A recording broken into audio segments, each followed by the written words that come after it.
Banyaknya tugas dan pekerjaan kadang membuat kita bingung untuk memprioritaskan mana dulu yang seharusnya kita kerjakan. Malah karena kebingungan, kadang kita menelantarkan tugas yang sangat penting karena kita memilih menyelesaikan pekerjaan lain yang sebenarnya nggak penting-penting banget.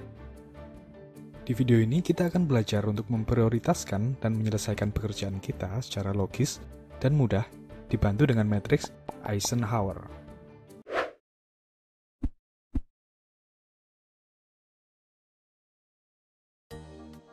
Tahu nggak sih, kalau matriks Eisenhower ini dicetuskan oleh mantan Presiden Amerika yaitu Dwight David Eisenhower sebagai metode kerja produktif. Di matriks ini, ada dua faktor penting yang harus kita pahami, yaitu 1. Tingkat kepentingan, 2. Tingkat urgensi. Tingkat kepentingan berarti kita harus tahu apakah suatu pekerjaan memberikan manfaat atau membantu mencapai tujuan kita dalam jangka panjang, dan apakah hal itu akan berdampak sangat besar pada kehidupan kita. Kedua adalah tingkat urgensi. Dalam KBBI, urgensi berarti keharusan yang mendesak. Mendesak berarti suatu pekerjaan membutuhkan perhatian sekarang dan harus diselesaikan dalam waktu yang dekat. Selanjutnya kita letakkan dua faktor ini ke dalam sebuah matriks sehingga membentuk 4 kuadran seperti ini. Kuadran penting dan mendesak sebagai kuadran 1, kuadran penting tetapi tidak mendesak adalah kuadran 2, kuadran tidak penting tetapi mendesak kuadran 3, kuadran tidak penting dan tidak mendesak adalah kuadran terakhir, yaitu kuadran 4.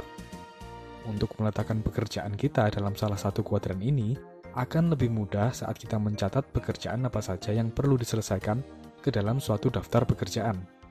Setelah itu, kita pilah-pilah mana yang penting dan mendesak, mana yang penting dan tidak mendesak, dan seterusnya. Dan perlu kita ketahui kalau solusi untuk tiap kuadran itu berbeda-beda. Untuk kuadran pertama, penting dan mendesak, yang harus kita lakukan adalah melakukan pekerjaan itu sekarang, sesegera mungkin, nggak ada tawar-menawar, dan nggak ada kompromi. Untuk kuadran kedua, penting tapi tidak mendesak, kita bisa menyusun jadwal dan melakukannya nanti setelah pekerjaan pada kuadran 1 selesai. Kuadran ketiga, tidak penting tapi mendesak. Untuk kuadran ini kita bisa mendelegasikan atau meminta pertolongan orang lain untuk mengerjakan kegiatan ini. Kuadran keempat, tidak penting dan tidak mendesak. Ini adalah kuadran paling ngenes dari semua kuadran. Solusinya, hindari atau lakukan belakangan kalau ada waktu.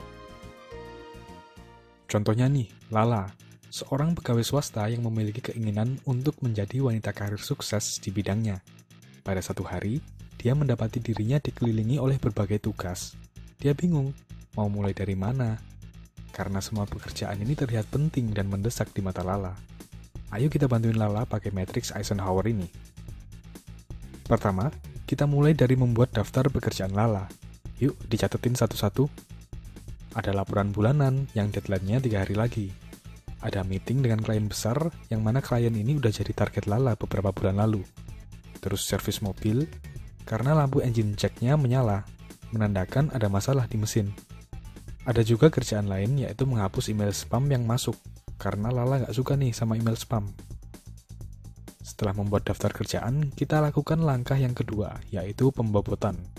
Kita perhatikan pekerjaan tadi satu persatu. Kerjaan pertama, laporan bulanan. Ini penting karena menunjukkan kinerja Lala sebagai karyawan. Cuma tidak terlalu mendesak, deadline-nya masih 3 hari lagi.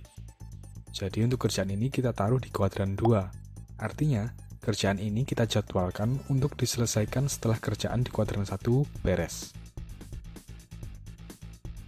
Meeting dengan klien. Ini adalah target Lala sejak bulan lalu, yang mana klien ini akan sangat berpengaruh kepada karir Lala ke depannya. Ditambah lagi, belum tentu ada kesempatan kedua untuk ketemu sama klien ini. Jadi ini kita masukkan ke kuadran 1. Langsung kita suruh Lala untuk nemuin klien besarnya, supaya kesempatan karirnya semakin cerah. Servis mobil. Sebenarnya tanpa mobil pun Lala masih bisa kerja. Bisa naik ojek online atau transportasi umum lain. Tapi kalau mobilnya nggak buru-buru dibenerin, nanti takut rusaknya tambah parah. Kita masukkan ini ke kuadran 3. Cara menyelesaikannya, Lala bisa nyuruh office boy yang dia percaya untuk membawa mobilnya ke bengkel langganan. Yang terakhir, hapusin email. Kalau ditanya apa sih tujuannya hapus email, kan memori masih banyak.